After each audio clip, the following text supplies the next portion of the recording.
Hello friends, आपके साथ इस वीडियो में हम चर्चा करेंगे stock market outlook for next week में किस तरीके से हमें हालात लग रहे हैं कि बाज़ार कहाँ पर रुख करेगा। लेकिन उन सब से पहले तीन चीज़ों पर बात करते हैं। तीन रिजल्ट जो वीकेंड पर आए और तीनों हैवी वेट थे, यानी कि इंडेक्स के तीनों दिग्गज शेयर्स के रिजल्ट इस हफ्ते पेश किए गए। पहला था रिलायंस इंडस्ट्रीज़ लिमिटेड। फ्राइडे को एंड में, यानी कि जब बाज़ार बंद हुआ तो बाज़ार में निफ्टी के अंदर जो है गिरावट बैंक निफ्टी के मुकाबले में कम रही। और उसका सबसे बड़ा रीज़न ये था कि बाज़ार ऑप्टिमिस्टिक था कि रिलायंस के रिज़ल्ट अच्छे आएंगे, और रिलायंस के रिज़ल्ट आए भी बेहतरीन।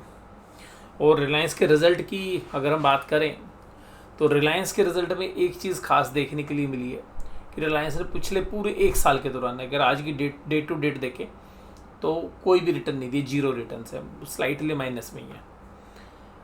यानी कि रिलायंस ने पूरे एक साल में कोई रिटर्न नहीं दी शेयर होल्डर को। लेकिन जहाँ तक उनके प्रॉफिटेबिलिटी की बात करें तो देखिएगा, एक एक्सेप्शनल इनकम एशियन पेंट्स की सेल की तो थी, लेकिन उसके अलावा भी अगर हम देखें ऑयल टू केमिकल का बिजनेस मुझे ठीक लगा, स्लाइटली हायर साइड पर ही आया जो उम्मीद थी।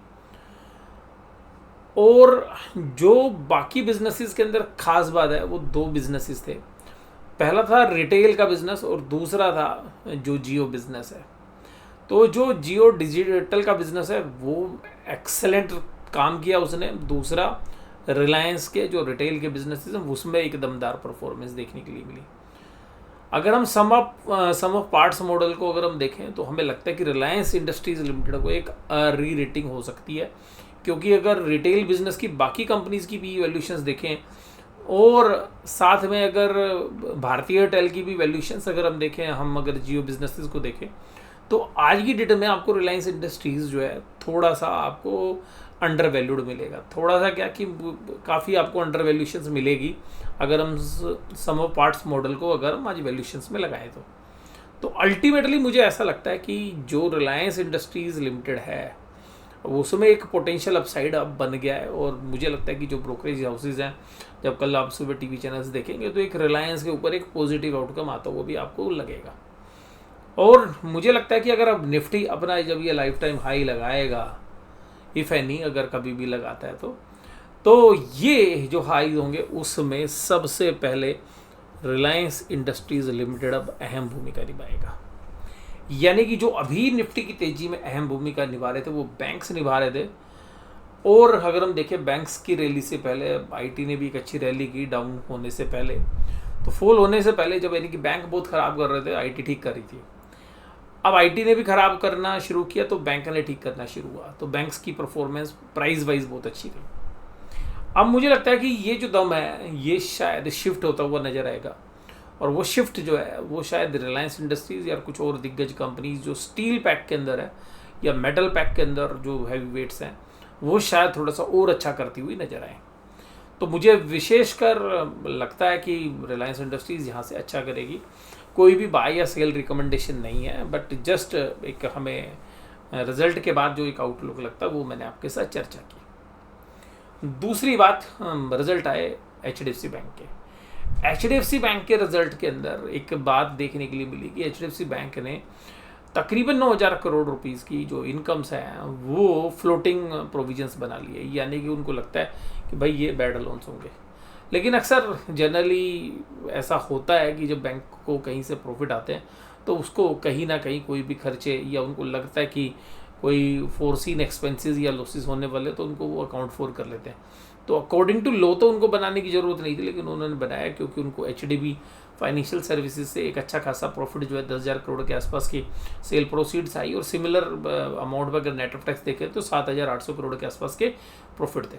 तो बहुत सारे लोग आपको कहेंगे कि जी ये 7,800 करोड़ का जो प्रॉफिट आया उसका टैक्स बचाने के लिए उन्होंने 9,000 करोड़ के प्रोविजंस बना दिए, फ्लोटिंग प्रोविजंस। माय डियर, मैं आपको एक बात बताना चाहता हूँ कि जब हम अकाउंटिंग करते हैं बैंक्स की तो वो कंपनीज एक्ट और बैंकिंग रेगुलेशन एक्ट की जो प्रोविजंस है उसके हिसाब से होती है। और जो इनकम टैक्स में छूट होती है ना किसी भी खर्चे की, वो इनकम टैक्स एक्ट 1961 के प्रोविजंस के अकॉर्डिंगली होती है। और उसके जो बीच के जो डिफरेंसेस होते हैं वो डेफर टैक्स असेट्स या डेफर टैक्स लाइबिलिटीज़ में अकाउंट फॉर होते हैं। तो यहाँ पर ये कहना कि वो गेन आया उस पर टैक्स सेविंग हो जाएगी, ये बिल्कुल बेनामी है और बेमानी है कि उस पर टैक्स की सेविंग हो जाएगी। नहीं, वो जो टैक्स है कैपिटल गेन पर वो तो लगेगा। इस एक्सपेंसेस को ये अलाउ होगा या नहीं होगा, इसके लिए जो है इनकम टैक्स एक्ट के जो प्रोविजंस है वो अप्लाई होंगे। तो अगर बैंक जस्टिफाई कर देगा कि भाई ये प्रोविजंस हमने बनाए हैं, इनके सामने सच में हमारे पास खर्चे हैं और ये हमारे पास एक रीजनेबल ग्राउंड्स है कि ये हमारे एक्सपेंसेस हैं, तो ये अलाउ होंगे, अदरवाइज वो खर्चे अलाउ नहीं होते। तो ये मानना कि भाई वो गेन आया तो उसके सामने टैक्स एडजस्ट हो जाएंगे, तो ऐसी बात नहीं है। अब दूसरी बात ख़त्म करने के बाद HDFC बैंक के रिजल्ट का क्या इम्पैक्ट होगा। देखिएगा, HDFC बैंक के शेयर्स के प्राइस राइज बहुत किए हैं। लोन ग्रोथ जो है बिल्कुल ना के बराबर रही है इस quarter on quarter. Deposit growth में भी डेंट पड़ा है। उसके अलावा जो असेट्स क्वालिटी है वो डिटोरिएट हुई है। ग्रोस NPA नेट NPA दोनों बढ़े हैं। अगर फ्लोटिंग प्रोविजंस को हटा दें तब भी 1500-1600 करोड़ से ज़्यादा के जो प्रोविजंस हैं जो बाजार उम्मीद नहीं कर रहा था उससे ज़्यादा आए हैं।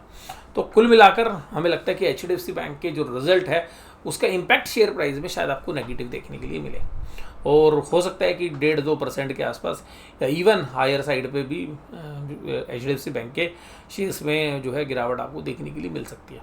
जहाँ तक बात करें ICICI बैंक के, तो ICICI बैंक के रिजल्ट बिल्कुल न्यूट्रल है।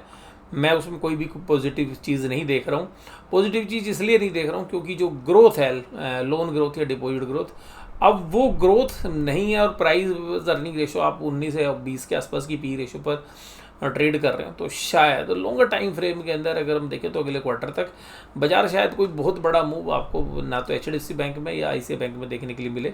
ऊपर की साइड हमें चांसेस कम लग रहे हैं, बट हाँ हमें लगता है कि रिलायंस इंडस्ट्रीज़ या कुछ स्टील पैक के अंदर कुछ कंपनीज़ हैं, कुछ सीमेंट पैक के अंदर कुछ कंपनीज़ हैं जहाँ पर हमें लगता है कि थोड़ा सा अच्छा करते हुए वो नज़र आए। इसके अलावा जो PSU जो स्टॉक्स हैं, जो पावर रिलेटेड शेयर्स हैं, जो ऑयल से रिलेटेड या गैस से रिलेटेड जो स्टॉक्स हैं, PSUs में भी हो सकता है कि आपको थोड़ा सा अपसाइड देखने के लिए मिले। बट हाँ, हमें अब ऐसा लग रहा है कि IT में अभी वेट एंड वॉच है जब तक कोई क्लैरिटी नहीं आती। दूसरा, बैंकिंग में भी हमें लगता है कि भाई न्यूट्रल एक रेंज अमाउंट ट्रेड जो है निफ्टी बैंक के अंदर भी आपको देखने के लिए मिलेंगे। और जहाँ तक अभी तक पोजीशनिंग की बात करें बड़े प्लेयर्स की, तो वो जो पोजीशन अभी है बड़े प्लेयर्स की वो थोड़े सा मंदी की तरफ है। तो वो सारी चर्चा हम आपके साथ करना चाहेंगे। तो देखिएगा, इस हफ्ते पहले जो हुआ वो निफ्टी देखिएगा कुछ खास कर नहीं पाया इस हफ्ते में भी, और एक रेड कैंडल के साथ ही जो है रेड कैंडल के साथ ही निफ्टी ने क्लोज दिया। सिमिलरली बैंक निफ्टी की भी जो कैंडल थी वीकली वो क्लोज थी। अभी डिटेल एनालिसिस आपके साथ नेक्स्ट वीडियो में करेंगे। तब तक के लिए थैंक यू वेरी मच।